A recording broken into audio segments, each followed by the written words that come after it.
Ladies and gentlemen, please welcome to the stage, Jon Long!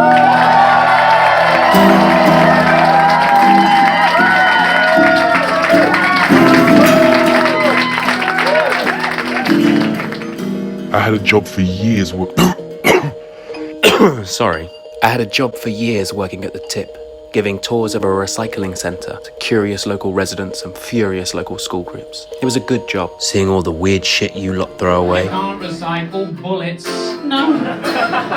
Or deactivated hand grenades. They look remarkably similar to non-deactivated hand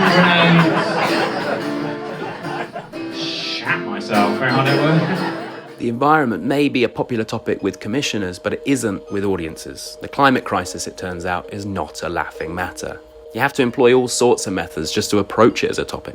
Colin, can you handle this? Nigel, can you handle this? Dave, can you handle this? I don't think you can handle this. All the fellas who conscientious, throw your hands up at it. All the lads who can have ladies as friends. Usually the lads are all, but that's fine. And all the gents who keep them hands to themselves, keep keeping your hands to yourselves.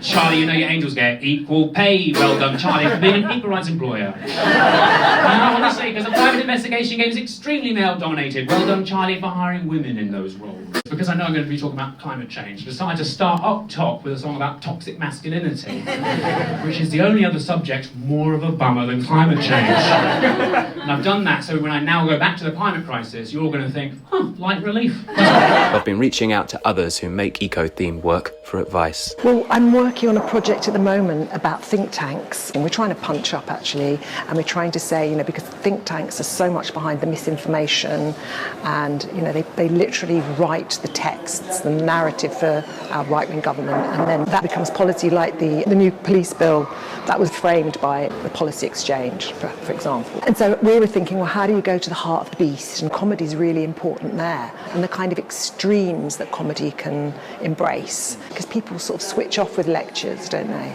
It is going to be about the environment, I'm so sorry. But however, it's not going to be a TED talk, okay? I just want to make that clear. Some people are like, oh fuck, I don't want this to become a lecture in any way. That's not what this is about. That's the last thing I would want this to become. We'll be using PowerPoint because why the hell not? And I know what you're thinking. Did you think that was going to come down slightly faster? I did, yes.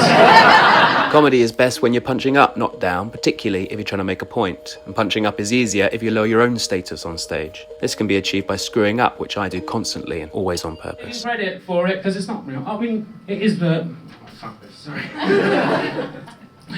How's everyone doing? I had a series of small strokes there, I don't really did anything about it. Actually, the 13 in the room should have picked up on that. This has now led to me attracting an overly nurturing audience. It's not pity, but I'll take it. As if we are being very honest with ourselves. Oops. I'm having an absolute mare, aren't I? Oh! Thank you. You used to come to all of my gigs. That was adorable. Who was that? Oh, it was you. I was looking at you. Sorry, you. Thank you. You can all see her too, right? I thought in a moment of desperation I invented a kind of Tinkerbell spiritual figure. I need you. It's very important not to be boastful. Plus, what is there to boast about, really? I'm also not going to be boasting about how good I am for the environment. I mean, I'm quite good for the environment, I am. I don't own a car. I walk most places. I try not to fly, if possible.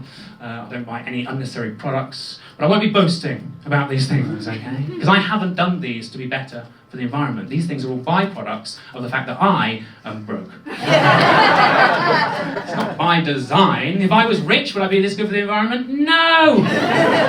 I'd be in Dubai, on a jet ski, pouring crude oil directly into the ocean. But I'm not doing that because I'm broke. I'm mean, I could take credit for being broke. That is all me. That is all me. I moved to London to come to art school, and when that didn't work out, I took up stand-up comedy. It's like I'm allergic to money. So I will not be bragging about the environment show. What will I be doing? Yeah, well, there's 3 things I'll be doing. I'm making 3 points, basically. The 3 things we just slightly need to change. Okay, so for example, one of the first things I think we need to do is change the language.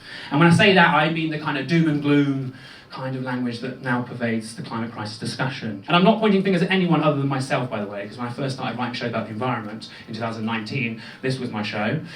I think we can all agree, in hindsight, a bit overdramatic. Planet-killing machine, what was I thinking? That's genuinely the poster. And I went away over lockdown, had a chance to rethink my approach and realise how silly this was, and I didn't learn that lesson. This is the follow-up. I think worse, if anything. Now, my generation used terms like this quite a lot, because we grew up around sort of dystopian kind of stuff, you know, like a lot of Mad Max, a lot of Blade Runner. So we are desensitised to this language. If someone says it's going to be the end of the world, we just think, cool. But the kids haven't been desensitised, they're finding it quite intimidating. It's also not true, is it? Because that's what everyone says, end of the world. We're missing the end of that sentence. It's the end of the world as we know it. It's the end of the world as a place that's hospitable for us as human beings. The world will be fine, let's be honest. We're no more capable of killing the planet than head lice are capable of killing one of us. You know? We might be able to irritate the scalp a little bit, but they've got defence mechanisms, you know, like wildfire, things like that. They'll get rid of us long before we get rid of the planet. Let's stop being so overdramatic. And also, it's just getting in the way of the real discussion, which is what can we do about it? It's very simple. What you can do is you can do less. As human beings, we're very proactive. We want to do more all the time. I have a lot of people come up to me and say, I'm saving up for an electric car, it's so expensive, but I think that's the way forward. It might have a bit of an effect, but it's a very expensive way to knock a tiny bit off your carbon footprint, when actually what you could just do is do a few less journeys. Most of our journeys in this country, about a quarter of them are under a mile. That's definitely walkable. It's the same, like we could carpool. Look how much fun they're having. That looks like a right laugh. Ignore the slightly creepy lady here. That is the problem with carpools, there will always be one creep. Usually a man, so fair play for casting as a woman in this production. Nice old twist on a classic. You know, carpool to work, those little things, they have much bigger impact than these electric cars. You know, we could use nature's carpool, public transport, of course. These are the options we have. We don't need to quit anything, we just need to do less of things. So it's like that, less meat, for example. We don't need everyone to go vegan at all, we just need a bit less. Because it's quite hard to do, you know, to completely give up. Well, a lot of people manage it, to be fair. Have we got any vegans or vegetarians in? Woohoo! Yeah, one! Anyone? Any veggies? Veggie? I'll clap for a veggie there. What's your name, sorry? Rosie. Rosie. How long have you been a vegetarian for? 20 years. 20 years. Sometimes that gets around applause. Not amongst these carnivores, Rosie. They don't give a fuck. No, it's too late now. That's incredible. You were doing it before it was cool. That's very good. Well, you'll know this then, Rosie. Growing up, my dad was a vegetarian, and back then it was hard going to be a vegetarian, but it's quite easy now. Did you find it a hard transition though at first? Was it difficult to give up? Not really. I was like 11, so... Oh, right, yeah. The willpower of the young. Very good. Well, a lot of people, when they're trying to do it as an adult, we're quite fickle. We don't have that willpower, and we get to the first bacon sandwich relapse. And we give up entirely. So there's a whole new movement aimed at the fickle, like me, and it's called flexitarianism. Have you heard of this? Yes. Cheating, some people call it. And the idea behind flexitarianism just being, you're trying to cut down, so if you can only cut out, 10%, that's better than nothing, isn't it? Well, thank you for resounding support. Being such a klutz of a performer can create an atmosphere within the room in which failure is contagious. Like at the end of my song about being a hapless flexitarian. Okay, that one time I had brisket in the restaurant, they got my order wrong, and I wanted to complain, but I'm British, so it came out as all that was delicious. Thank you so much. Have a tip, I hate myself apparently. Another time I wanted Chinese takeaway, and I ordered fake crispy duck, but they misheard me on the phone and delivered 8 crispy duck. And I still paid for it, ate 2 and then cried, and now I can't look at ducks anymore. Right, they all know what I've done. So judge me with their duck eyes. That's some of the day-to-day risks you run with being a flexitarian. So sexy. That's good to know. That's good to know.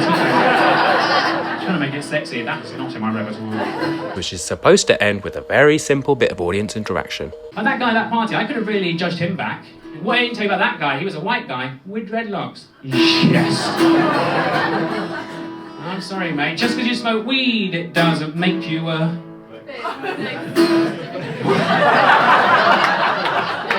The actual answer? Fair. Popular appropriation. Thank you, everyone. Did you guess this? Wow. I've done that song about 100 times. And until the time I film it, no one has ever said Mexican there. It really threw me off. I was like, it kind of rhymes? Do they have dreadlocks in Mexico? Oh, shit. Fair enough. And what's quite good is it didn't have enough syllables, so you really try to say like, Mexico. God bless you, man. You know, we're just about doing less of these things. The real answer to that question, if we're being honest with ourselves, is when someone asks me, what can I do? What can I do? The real answer, depressingly, is very little. And they made me stop giving that answer. Because it depresses people, but the truth, we can't recycle our way out of this problem. Imagine you came home and you'd left the kitchen tap on, and the sink was overflowing, it was flooding the kitchen. What is the first thing you would do in that situation? You'd turn off the tap, wouldn't you? That's the first thing. You wouldn't start mopping the floor, and the tap's still going. Be there forever. There's things we can do, don't get me wrong, and a few less car journeys, a bit less meat. But the time has come for big ideas. Where do we get these big ideas from? Don't you worry. Because over lockdown, I got myself on it. So I was looking particularly at the area of wasted energy. Where's the biggest waste of energy I could think of? The gym. Yes. I fucking hate the gym. Anyone here love the gym? Yeah, well, I fucking hate the gym. I'm so sorry. I get that people love it. Look at this guy, he's having a great time. And he's got all these fabulous muscles. I don't want to take that away from you. You can still get that, but we can't have that wasted energy. You can't just be picking up heavy things and putting them down again. What do we get from that as a society? Nothing. So now you can still got all those muscles, but you have to get them down the farm, okay? I do apologise in advance to farmers because farms will become, as a result, much more toxic places to be.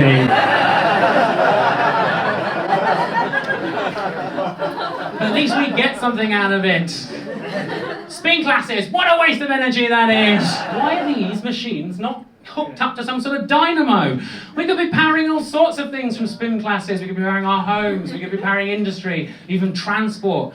I've been actually working on a way to cut out the middleman here. Keep this between yourselves, this is on the down low. A way to actually turn these spin machines into their own form of transport. Okay. Now I started with this design. What I've done is I've lowered it to the ground, so now the wheel is touching the ground and can propel the person onwards. I know what you're all thinking, by the way, that's far too wobbly. I've added a second wheel for stability. Just need to come up with a name now. I'm thinking because there's two wheels, and because you cycle it, I'm thinking about calling it the two-wheel cyclotron. Yeah, baby. So I will be looking for investors at the end of the show. I want someone to come along, a proper inventor to come along and go, I've solved it, and then that's the end of it. But it's not going to be that way.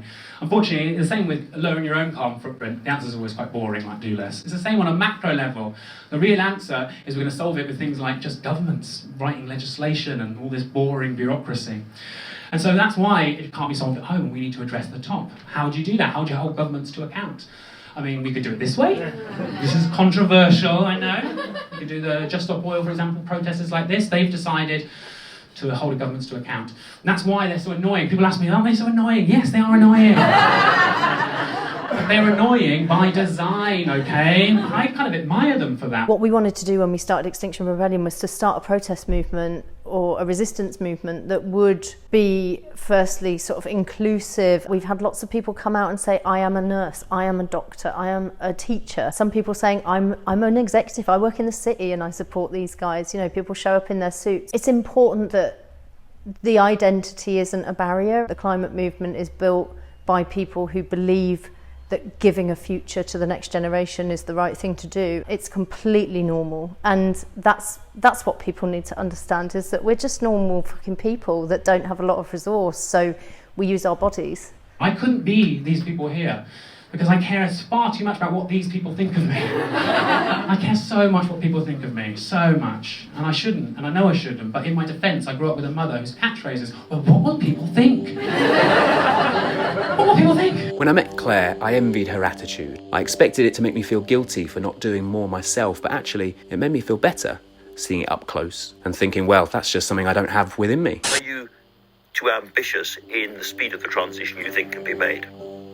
Well, the problem is we've wasted an awful lot of time, right? You know yourself about the misinformation campaigns, the programme of like following the tobacco lobbyists in smearing and confusing people. We've lost a generation to nonsense, basically, because nobody held up the truth. But the more people from the movement I've met who go to the extremes, the more I realise that not all of them are extreme people. They overcome the same fears that we all share.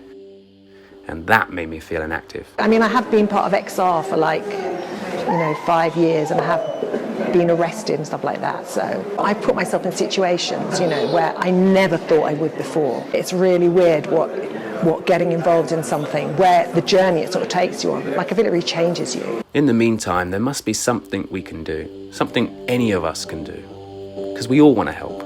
I know you're probably pissed off. Here's somewhere you can direct that anger or that frustration. And I think that's important, really. My experience is making stuff on social media as well, and I'm very aware of how short people's attention span.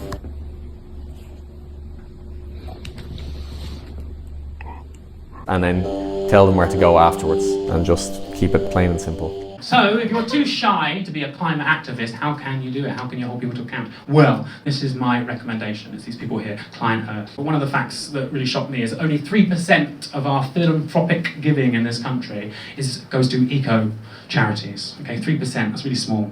It's a lot less than donkeys and lifeboats. And I love donkeys, and don't get me wrong, with rising sea levels, we will need those lifeboats. Client Earth, what they do is they hold governments to account.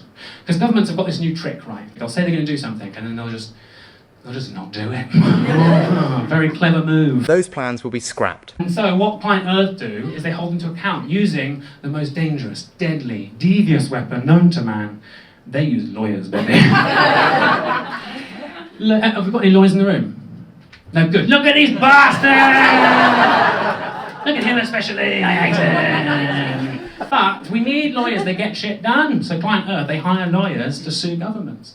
And that's what you need to do. Because otherwise you get frustrated trying to fix it at home. Because you never will. And it doesn't lead anywhere positive. In fact, only one place it does lead. Now I'm going to do a song about this, what happens when you put too much pressure on yourself. For this though, I do need the clicker and play guitar at the same time. Can't be done. So I'm going to rope in the help of my wonderful wife who helped me write the show. So could you please give it up for the incredible Hannah George, everyone! Do you want to take the clicker? No, you take the clicker. Oh, you better that joke that you did about me in preview. I hate to interrupt the show, to be sincere for a second, but I genuinely don't know where I'd be without that clicker. So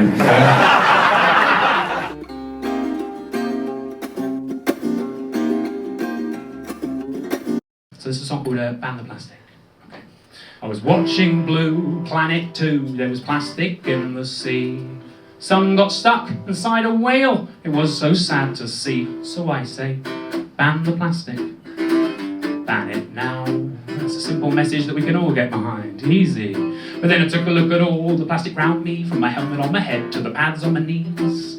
So I was rollerblading at the time, I should say. That's where I do my best thinking.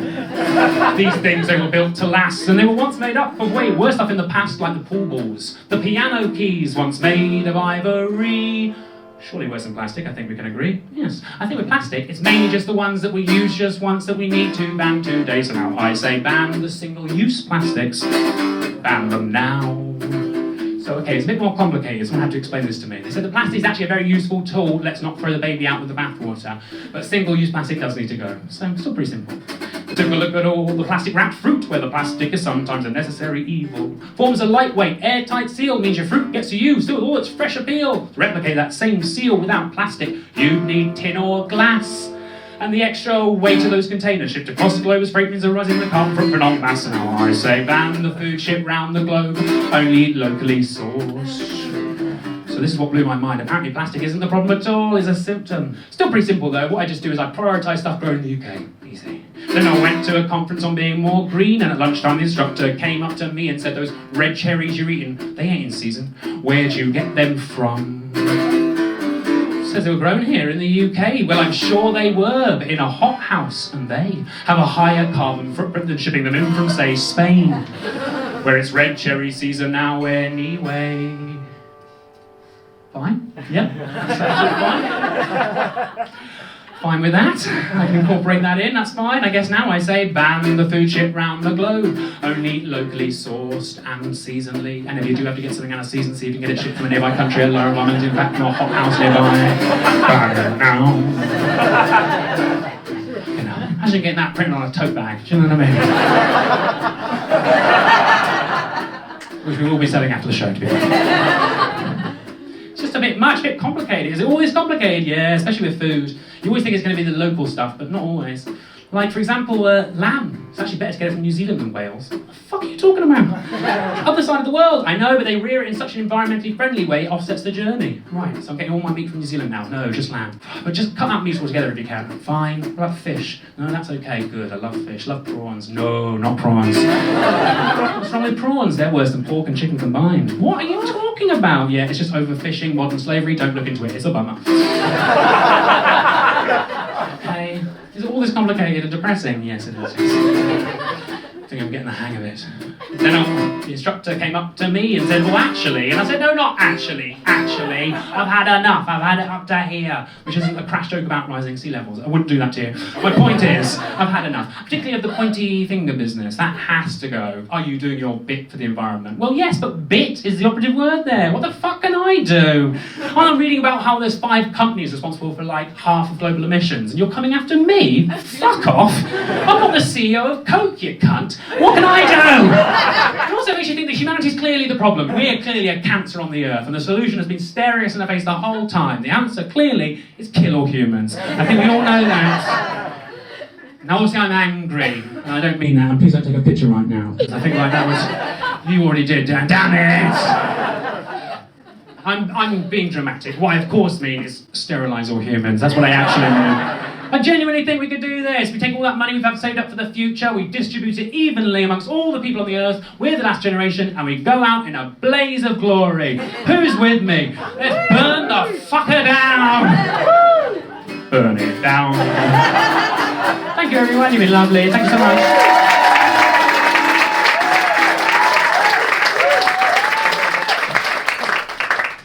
Well, I should take this off there, okay? I don't want people to think that's the take-home message of the show.